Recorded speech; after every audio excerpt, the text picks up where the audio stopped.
Et bonjour à tous, mon nom est François Letarte. Bienvenue sur ma chaîne JDR-D30, une chaîne consacrée aux jeux de rôle sur table et une vie de rôliste. J'ai le goût de faire une petite vidéo pour, en quelque sorte, rendre hommage à un grand du jeu de rôle qui nous a quittés le 18 mars. Donc moi, au moment de faire cette vidéo-là, c'était hier.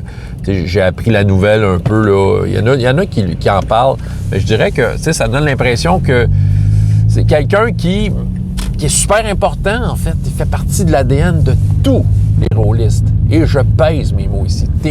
Tu fais du jeu de rôle dans ta vie, là. Que tu fasses de quoi de hyper old school OSR, que tu fasses de quoi de narrativo vegan, communiste et triste. Dans ton ADN, James Ward a eu une influence. C'est un peu le principe, tu sais, tes arrière-arrière-grands-parents, tu sais-tu leur nom? Moi-même, je ne sais pas les miens, j'ai pas, j'ai vu ça, je les ai peut-être vus une fois, mais c'est un peu ça.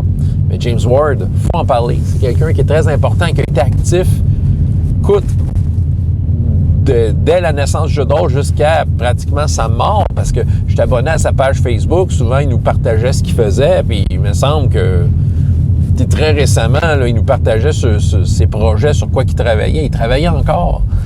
Il a travaillé jusqu'à la fin de sa vie sur du jeu de rôle, sur des jeux aussi. Il écrivait des romans. C'était un gars qui était... c'était un travaillant. Il était vraiment là d'un projet à l'autre.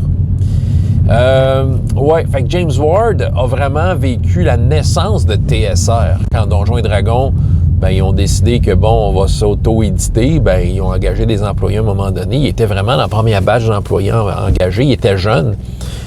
Si je me fie à son âge, à son décès, il devait avoir 21 ou 22 ans. Plus ou moins. Puis donc c'était un jeune concepteur de jeu qui je pense, étant donné que TSR c'est une petite compagnie, il était un peu homme à tout faire là. Il devait s'occuper de la comptabilité, il s'occupait des employés, il s'occupait de laver les chiottes. Il faisait tout. Mais non seulement ça, par-dessus ça, il travaillait sur des jeux.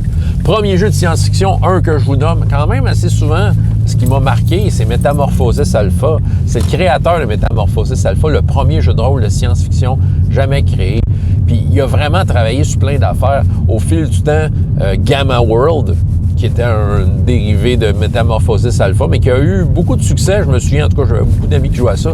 Il a développé beaucoup de choses pour Donjons et Dragons. C'est-à-dire un vieux supplément de Greyhawk, je pense, pour la deuxième édition de ça. Écoute, il a vécu tout TSR. Il a été employé chez TSR tout le long de sa création jusqu'à temps que ça soit acheté par Wizards of the Coast. Fait qu'il a vécu les hauts et les bas de cette compagnie-là. Il nous en parlait souvent. Qu'est-ce qu'il a inventé? Spellfire, le jeu de cartes, qui était comme un peu un concurrent à Magic, justement, à l'époque. Il a développé Dragon Dice. Il avait développé, le fameux, écoute, un jeu de rôle qui était vraiment en avance sur son temps des années 90, qui s'appelait Dragonlance Saga. Puis il y avait aussi un jeu de Marvel de même, que c'était un jeu qui c'était pas des dés, mais t'avais des cartes en main qui te faisaient faire des moves.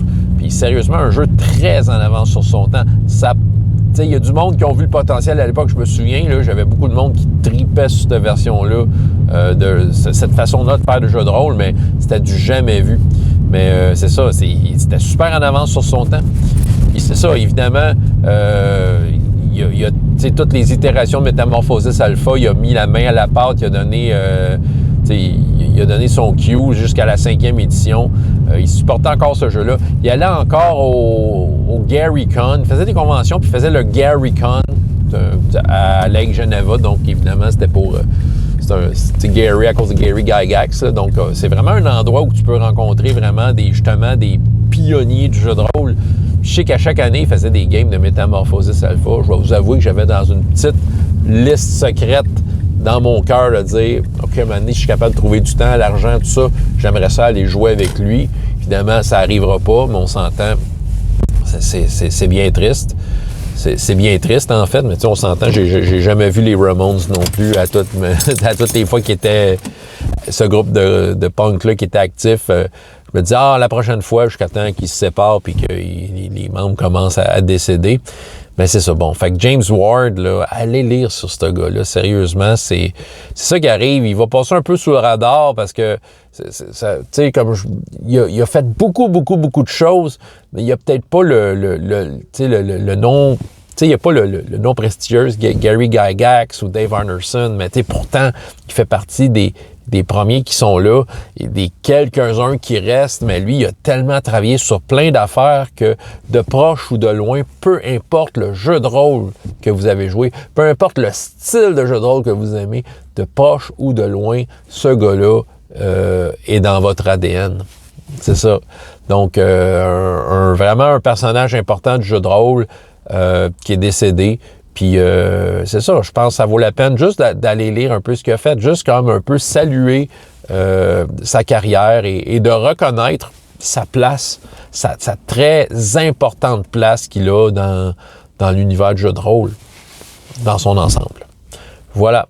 François Letarte, JDR des 30, et jusqu'à la prochaine fois, il y a autant de plaisir dans la vie que dans les jeux. Au revoir.